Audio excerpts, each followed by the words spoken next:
Welcome.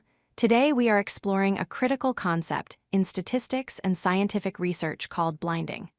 Specifically, we will break down the difference between single-blind and double-blind studies. Before we define blinding, we must understand the problem it solves: bias. In any experiment, human expectations can distort the results. If a patient knows they are taking a powerful medicine, they might feel better simply because they expect to.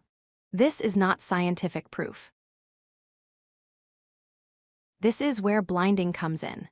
Blinding, sometimes called masking, is the practice of withholding information. We hide details about which group a participant is in, whether they are getting the experimental treatment or the standard control. A major reason for blinding is the placebo effect.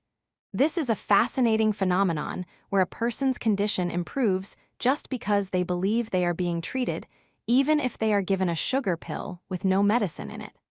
Blinding helps us separate this psychological effect from the actual chemical effect of a drug. Let's look at the first type, the single-blind study. In this setup, the patient is blindfolded, metaphorically speaking. They do not know if they are receiving the real treatment or the placebo. However, the researcher or doctor administering the drug does know. Single-blind studies are easier to organize and useful when the researcher needs to know the treatment for safety reasons. However, they are not perfect. Because the researcher knows who gets what, they might accidentally treat the groups differently or record data with a slight bias. Now we move to the gold standard, the double-blind study. Here, both the patient and the researcher are in the dark. Neither of them knows who is receiving the real treatment and who is getting the placebo. The codes are held by a third party. This is the most rigorous method.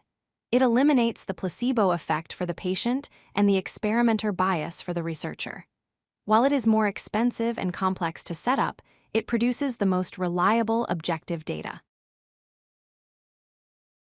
You might also hear about triple-blind studies. This takes anonymity a step further. Not only are the patient and doctor blind, but the data analysts who crunch the numbers are also kept in the dark about which group is which, to prevent bias during the statistical analysis. Here is a quick comparison. In an open-label study, everyone knows. In single-blind, only the patient is unaware. In double-blind, both patient and doctor are unaware. As you move down this list, the potential for bias decreases significantly. A famous example of this was the Phase 3 trials for the COVID-19 vaccines. Tens of thousands of people were given shots.